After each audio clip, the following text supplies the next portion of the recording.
Transformer कैसे काम करता है? ट्रांसफार्मर एक इम्पॉर्टेंट इलेक्ट्रिकल डिवाइस है जो एसी अल्टरनेटिंग करंट वोल्टेज को इंक्रीज या डिक्रीज करने के लिए यूज होता है। इसका यूज पावर ट्रांसमिशन इंडस्ट्रीज और हाउस होल्ड इलेक्ट्रिकल सिस्टम्स में बहुत ज्यादा होता है। ट्रांसफार्मर का मेन काम होता है इलेक्ट्रिक एनर्जी को एक सर्किट से दूसरे सर्किट में ट्रांसफर करना बिना डायरेक्ट इलेक्ट्रिकल कनेक्शन के। ये काम इलेक्ट्रोमैग्नेटिक इंडक्शन के प्रिंसिपल पर होता है जिसे साइंटिस्ट माइकल फैराडे ने एक्सप्लेन किया था। तो फटाफट से इस चैनल को सब्सक्राइब कर दो। ट्रांसफार्मर का कॉन्सेप्ट सिंपल है। जब एक कॉइल में एसी करंट फ्लो करता है तो उसके आसपास एक चेंजिंग मैग्नेटिक फील्ड जनरेट होती है। अगर उस मैग्नेटिक फील्ड के पास दूसरी कॉइल रखी हो तो उस कॉइल में वोल्टेज इंड्यूस हो जाता है। इस प्रिंसिपल का यूज ट्रांसफार्मर में होता है। ट्रांसफार्मर इलेक्ट्रिसिटी को डायरेक्ट वायर से ट्रांसफर नहीं करता बल्कि मैग्नेटिक फील्ड के थ्रू एनर्जी ट्रांसफर करता है। इसी वजह से ट्रांसफार्मर सेफ और एफिशिएंट डिवाइस माना जाता है। ट्रांसफार्मर के मेन पार्ट्स। ट्रांसफार्मर के काम को समझने के लिए उसके मेन पार्ट्स को समझना जरूरी है। पहला है primary winding. Primary winding transformer की पहली कॉइल होती है जिसमें इनपुट एसी वोल्टेज सप्लाई किया जाता है। जब एसी करंट इस वाइंडिंग में फ्लो करता है तो ये मैग्नेटिक फील्ड प्रोड्यूस करता है। दूसरा secondary winding. Secondary winding transformer की दूसरी कॉइल होती है। ये कॉइल प्राइमरी वाइंडिंग से डायरेक्ट कनेक्टेड नहीं होती। जब मैग्नेटिक फील्ड सेकेंडरी कॉइल तक पहुंचती है तब इस कॉइल में इंड्यूस्ड वोल्टेज जनरेट हो जाता है। Third iron core. ट्रांसफार्मर में एक सॉफ्ट आयरन कोर होता है जो मैग्नेटिक फील्ड को इजीली पास होने देता है। आयरन कोर का काम होता है एक मैग्नेटिक फ्लक्स को प्राइमरी वाइंडिंग से सेकेंडरी वाइंडिंग तक एफिशिएंटली ट्रांसफर करना। आयरन कोर के बिना ट्रांसफार्मर काम नहीं करेगा लेकिन एफिशिएंसी बहुत कम हो जाएगी। ट्रांसफार्मर का वर्किंग प्रोसेस। ट्रांसफार्मर का वर्किंग प्रोसेस समझते हैं। पहला है एसी सप्लाई प्राइमरी वाइंडिंग में दी जाती है। सबसे पहले ट्रांसफार्मर की प्राइमरी कॉइल में एसी वोल्टेज सप्लाई दी जाती है। एसी वोल्टेज सप्लाई की जाती है। एसी करंट ऑल्टरनेटिंग होता है, मतलब उसकी डायरेक्शन और मैग्नीट्यूड कंटिन्यूअसली चेंज होती रहती है। जब एसी करंट प्राइमरी कॉइल में फ्लो करता है तो कॉइल के आसपास एक ऑल्टरनेटिंग मैग्नेटिक फील्ड क्रिएट होती है।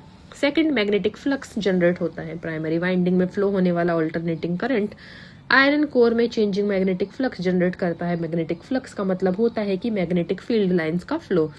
क्योंकि करंट ऑल्टरनेटिंग है इसलिए मैग्नेटिक फ्लक्स भी कंटिन्यूअसली चेंज होता रहता है। Third, magnetic flux secondary winding तक पहुंचता है। आयरन कोर मैग्नेटिक फ्लक्स को गाइड करता है और उसे सेकेंडरी वाइंडिंग तक पहुंचाता है। कोर का मटेरियल सॉफ्ट आयरन होता है जो मैग्नेटिक फील्ड को इजीली कंडक्ट करता है। इस प्रोसेस को मैग्नेटिक कपलिंग भी कहा जाता है क्योंकि दोनों कॉइल्स मैग्नेटिक फील्ड के थ्रू कनेक्टेड होती हैं। स्टेप 4, सेकेंडरी कॉइल में वोल्टेज इंड्यूस होता है। जब changing magnetic flux secondary winding से पास करता है तो इलेक्ट्रोमैग्नेटिक इंडक्शन की वजह से सेकेंडरी कॉइल में वोल्टेज जनरेट हो जाता है। इस फिनोमेना को म्यूचुअल इंडक्शन कहा जाता है। अगर सेकेंडरी कॉइल किसी इलेक्ट्रिकल लोड जैसे बल्ब, मोटर या डिवाइस से कनेक्टेड हो तो इंड्यूस्ड वोल्टेज की वजह से करंट फ्लो होने लगता है और डिवाइस काम करने लगती है। वोल्टेज का इंक्रीज या डिक्रीज कैसे होता है? ट्रांसफार्मर का एक इंपॉर्टेंट काम होता है वोल्टेज को इंक्रीज या डिक्रीज करना। ये कॉइल के टर्न्स पर डिपेंड करता है। इसका फॉर्मूला है Vs/Vp इक्वल्स टू Ns/Np। यहाँ Vp प्राइमरी वोल्टेज है और Vs secondary voltage. Np primary winding के टर्न्स है और Ns सेकेंडरी वाइंडिंग के टर्न्स। अगर सेकेंडरी वाइंडिंग में टर्न्स प्राइमरी से ज्यादा हो तो आउटपुट वोल्टेज इंक्रीज हो जाता है। इस टाइप के ट्रांसफार्मर को स्टेप अप ट्रांसफार्मर कहते हैं। फॉर एग्जाम्पल, पावर प्लांट्स में इलेक्ट्रिसिटी को लॉन्ग डिस्टेंस भेजने के लिए वोल्टेज इंक्रीज किया जाता है। दूसरे होते हैं स्टेप डाउन ट्रांसफार्मर्स।